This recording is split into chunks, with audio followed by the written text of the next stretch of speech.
After visiting a friend, I had to drive across the US for an extended period before returning home. At 19 years old, I was convinced that I could no longer do anything. A female and I arrived in a mountain town at approximately 11 p.m. The exhaustion I experienced made it too late to continue driving, even though I was only 3 hours away from home. My height is 5'2". I had enough money on me, so I rented a room for the night.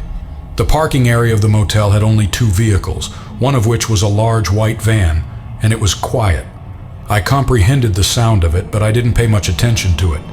It's possible that the clerks were responsible for his need to transport items. The clerk was a man, and I got an unremarkable impression from him right away. He seemed to have a strong desire to make me feel uncomfortable. The way he proposed to initiate the conversation was by warning a young girl like himself to be cautious. Numerous things have been witnessed by these trees in this area. It seems like pretty young things just don't seem to come around. I know it sounds like a horror movie, but trust me, that's what it felt like. His question about my destination and my deliberate ambiguity led him to say it. Prior to continuing on, I must take a break as I am going somewhere important. He persisted in pushing, questioning if I was on my own. I simply replied, "It's just me." He proceeded to issue me a somber warning. He was both short and tall. He possessed dark brown eyes and ginger hair and exuded smoke from his cigarette. The entire check area emits a foul smell. If I needed help, he promised to be at the desk. I was unable to express my thoughts in that particular way, which seemed odd to me. I went to check on my door, which had to be locked and the windows closed. There was no unpleasant smell or strangeness in my room. It wasn't until I discovered that none of the lights were functioning properly. I turned on my phone to use as a flashlight and went to bed where there were scattered cigarette butts. The pillows were also destroyed. I observed stab marks on them, and they seemed unclean. The presence of general grime is only noticeable if they have been washed in weeks. It was obvious that the pillows contained stab wounds made from cigarette butts. I was extremely nervous, but I made the decision to not be ridiculous. Is it necessary to have a completely rational explanation? It's conceivable that someone had used long fingernails to scratch them. Despite my efforts to find a reason, I couldn't seem to shake off the unrelenting nagging feeling in my stomach. The sheets were clean and I retracted the covers, so I chose to sleep without any interference. It took me around 30 minutes to fall asleep, but I couldn't seem to shake off. The filling of 2 caused me to creak and cry. Every noise outside made me feel uneasy. I persistently advised to take a break. The place was unfamiliar, but that I can forget about after a few hours of rest. I was already aware that Dale would be here in the blink of an eye. I'm pretty sure I fell asleep at some point, but not for an extended period. I woke up with a heavy stone in my chest. The door was being pushed open and I checked the time with my phone. At around 1:15 a.m., I had not slept for an extended period. I was apprehensive. Who is the one that will be visiting my home at this moment? I was scared to look outside and I had curtains drawn so no one could see. I was aware that I had also. My phone has been encrypted on purpose and I am prepared to use it as a weapon in case of need. I noticed the outline of a tall guy when I moved the curtain, and I assumed it was the cork. I was disoriented and still felt. The door was opened by me. I was still shooting at myself to prevent him from entering. He looked back at me with a blank expression on his face. After saying hello, I glanced at his hand and discovered he had just taken a cup. The cup was a type of takeout coffee that is commonly found in cafes. I couldn't see what was inside because it had a lid. After holding it, he informed me that I was exhausted from my trip and anticipated giving me some caffeine. I was unsure and I didn't respond because of my uncertainty. He gestured towards me again and I finally responded with a simple, "What the hell?" He glanced at me and mentioned that he had given me a coffee as refueling after driving for hours and thought it would be beneficial. The level of my anxiety escalated to unprecedented levels, and I felt a sense of terror creep in. I expressed my appreciation by saying that it was nice, but also assured him that he would be fine after sleeping, and then I went to close the door. He pressed his foot against the door and insisted that I take the drink as he claimed it was meant for me. I was extremely uncomfortable. I'm not dumb, and I don't care if it sounds paranoid. It's not advisable for me to take a drink from an unfamiliar individual, particularly this man, in these circumstances. He would have been resolute in his refusal. It was my choice to take it with open arms and accept it, so I took it cautiously. Despite my fears, he didn't grab my arm or anything. I was taken aback when he smiled at me, and it appeared to be something sinister. Before departing, he instructed me to rest. I quickly closed the door and walked it again as he left, standing at the curtain and looking out. I witnessed him walking towards the white van in the parking lot and then entering the passenger side. It made me feel sick to my stomach. After taking off the lid, I noticed that the coffee was not very hot. I questioned the duration of time it had been there. It was not covered in ice. Although I could detect the aroma of coffee, it was better to avoid taking a sip. I was unsure of what to do. My friend advised me to leave if he attacked or pursued me. Lockhart was not far away, but still. I could be pursued by him in his van if I drove out or ran towards him. In the event that he had companions waiting, what would be the outcome? If he were to return later, what would happen? He must have been aware of my decision to lock the door, so if I drugged him, he couldn't do anything. Is it possible that he could? Despite my attempts to lock the door, it's possible that he had access to all the rooms with a master key. He might attempt to smash a window and then jump in to get me. As I peed from the window, my mind was filled with numerous scenarios and inquiries. I was too scared to get to sleep. It felt like I was playing a horror game in my safe room. I was aware that I needed to depart promptly. The bathroom windows were sizable thanks to God's grace. I had a notion as the motel rooms were situated on the ground level. I left the coffee on the floor of the main room, and then I went to the bathroom. Prior to my sleep, I had gazed into the room but hadn't closely observed the windows. I believed I had the ability to squeal away from it. It was situated beneath the bathtub and not very high.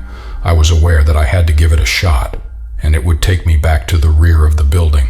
I made sure to open it as wide as possible and lifted myself up. Being short and slender, I was able to exit. Despite landing my hands first, I faced straight away. At least I was able to get out of that motel room unnoticed. Luckily, my phone was in my jeans pocket and it didn't fall out or cause any harm. I had the impression that I was in a movie about guerrilla warfare. I descended and slowly made my way to the building's edge where I had a view of the parking lot.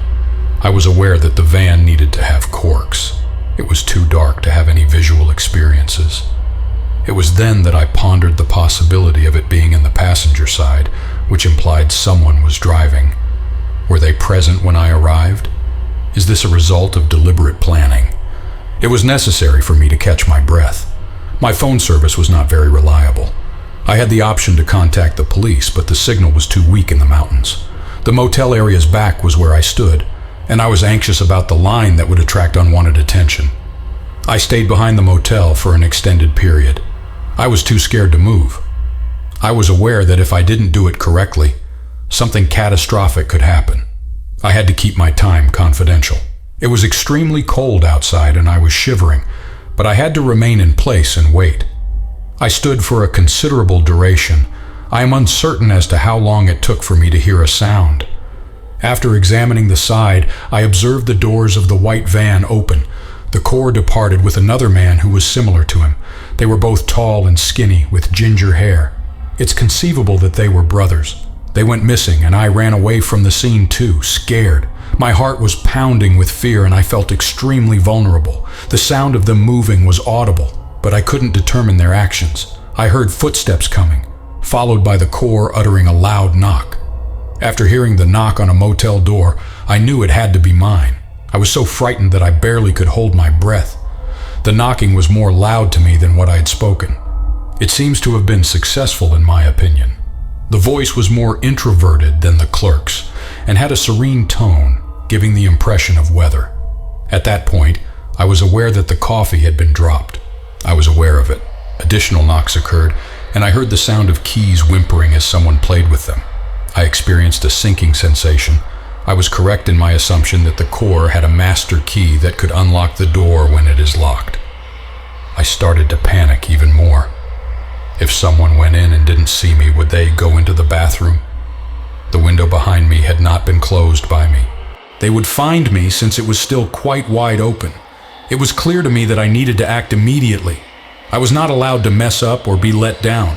It was evident that they were plotting something extremely sinister. 2 sets of footsteps made my way into the motel room, and I sprinted forward, not looking back. My heartbeat was the only sound I could hear. At no point did I look behind me as I jumped into my car and quickly exited that parking lot. I was shaking, but it didn't go away. I was aware that driving was necessary. Until I got home, I kept driving. I was in a state of disbelief as I sat in the living room upon my arrival home. My parents were still sleeping at 5 a.m. After waking them up, I informed them of what had occurred and they alerted the authorities. Despite sleeping well, I had to wake up at 1 p.m. to sleep for an extended period of time on that particular day. I was taken seriously by the police, and they went to the motel that I mentioned, but they didn't come across any evidence of misconduct. The van was present, but it had no contents. The clerk was present, but it appeared that he was by himself. No other man was found. My motel room bed was empty except for a single sheet, and the coffee had already been taken. The sky had a creepy plan for me, so I implored the police to step in. They stated that they had no other options left for them to consider. After a few years, this incident led me to abandon motels and drive long distances. I'd rather have someone on a plane to take me wherever I go. In a sense, I feel like the stars aligned for me that night. I'm fortunate to be short, even though I always dream of being taller. I'm not convinced that anyone taller than me would fit through that window. Although I didn't follow my gut instinctively, I was aware of something being on the horizon. I'm grateful that I didn't indulge in that coffee. I'm grateful that he didn't make it clear that I wanted to drink it in front of him or something. It is my utmost desire that no one else goes through this. My name is Daryl. I used to work at a hotel in Myrtle Beach, South Carolina during the night many years ago. The season was relatively average, with only families and other things impacted. During that time, we were also equipped with security personnel on site. The winter months were different from the off-season. We had a lot of creepy people attracted to the cheap weekly rates we'd put up. The plan was to generate income during the off-season by encountering snowbirds. Senior citizens who stayed at the beach for a month or more during the winter. It wasn't always so straightforward. The low prices made it possible for a less desirable element to become permanent residents. I've come across a greater number of meth labs that were broken up during physical attacks than my personal experience, and I have discovered much more during the winter. I would have the chance to meet intriguing individuals while working my third shift. Some homeless people would come in because of the cold and get warm, while also obtaining free coffee. It's not my place to allow them, but I don't have it in me to be mean. If they were not causing any harm, I would allow them to sit down for a coffee and warm up for 30 seconds. The winter's pleasant change resulted in some wacky and occasionally unsettling tales, as you can see. I have a lot, but this is the one that went wrong for me. Up until now, I had a fantastic night. Prior to work, I went to an indie wrestling show with my closest friend.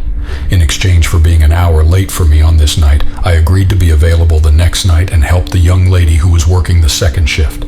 I wanted to be able to watch the wrestling. Ironically, I was actually referring to Terry Funk that night, a renowned wrestler with a reputation for brutal and intense combat.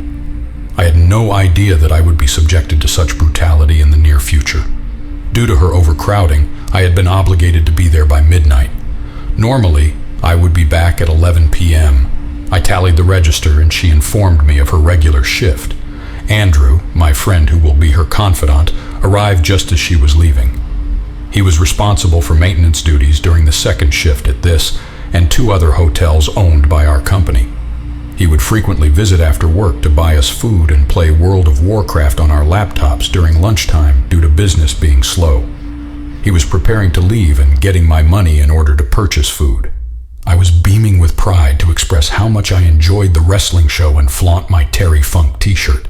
I was walking to the back office just before I had to put on the shirt when I heard the doorbell, which indicated a customer had entered. It's a fact that they are correct. The bell's toll is not for anyone. It charges you a fee. I had turned around and listened to someone speaking loudly, but I still couldn't make out what they were saying. Andrew fell down in front of me as soon as I reached the doorway. Soon after, A man walks around the corner and grabs ice-cold pipe before punching me in the head. I was jolted and fell to one knee. Soon after, he hit me in the head with a pipe.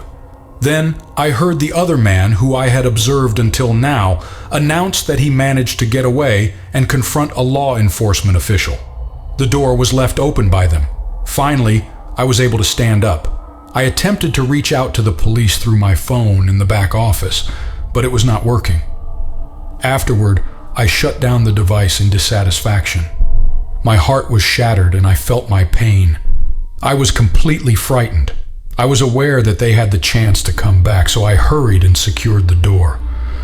Andrew's disappearance made me anxious as I was unaware of where he had gone. I dialed 911 at that juncture and blood started pouring down my face. I communicated to the operator that I had been attacked and that an ambulance was required for me to be with an officer. Upon reaching out to the night manager at the other hotel, I disclosed the incident to him, as he was assigned to all 3 properties. At first, it seemed like I was messing around with him since we used to play pranks together when we were bored. Eventually, I persuaded him that I wasn't jesting. He was scheduled to confine himself and then come down. The door was opened by me after the arrival of the cops and ambulance. At this juncture, I discovered that they had punched him and knocked him down. Andrew miraculously survived by jumping over the desk and fleeing, just as a police officer was passing by, prompting him to request assistance. In the hospital ER, I had to use 10 staples to secure my scalp and was given another fiend for pain. I was unable to travel home after the treatment, but the doctors and nurses took it upon themselves to provide me with a cab. Due to the approaching Christmas and December, I had planned to return to work. My 3 children necessitated the use of all my available time. Upon my return to the hotel, I discovered that the man's head was in the same place as his wife Barbara, who was also working at the front desk.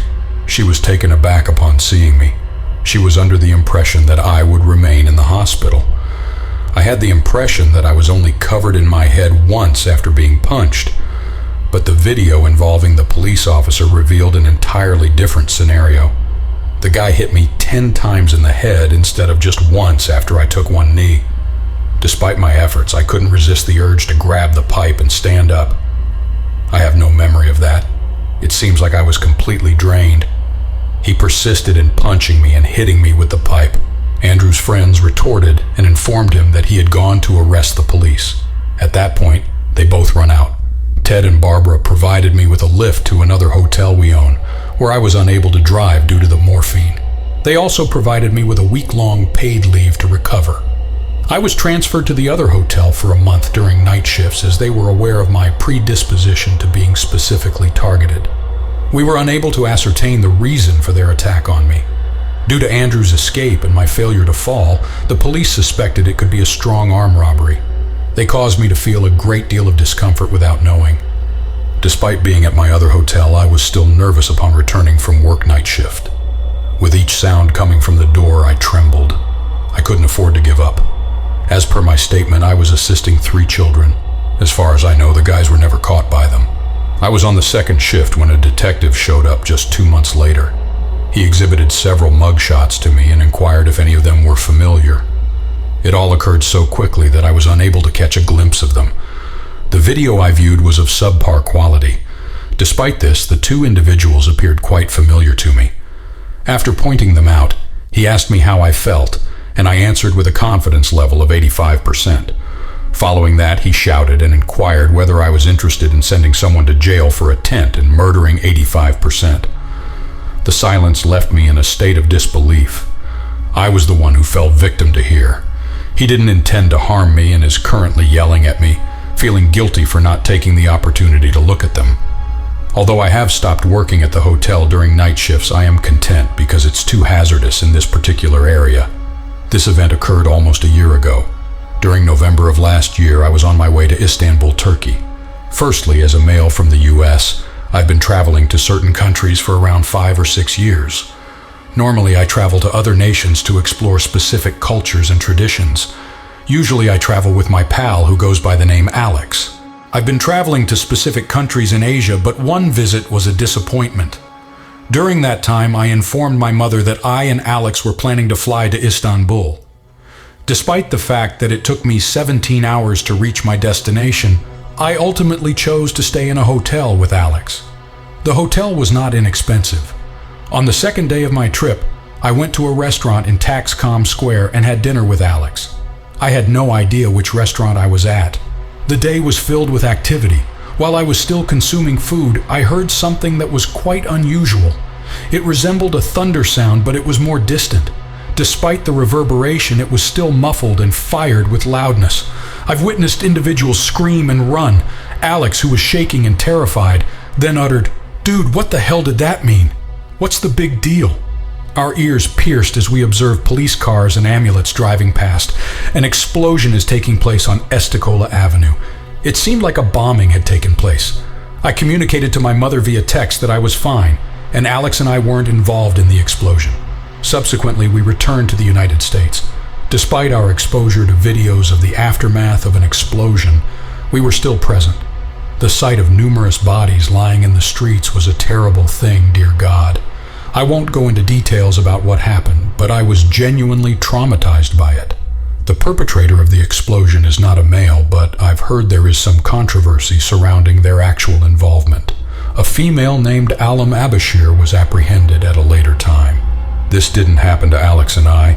We were just so glad that we were in Vijay Temet caught in the crossfire. We were completely taken aback by what we saw. I'm still in shock for how it all came about.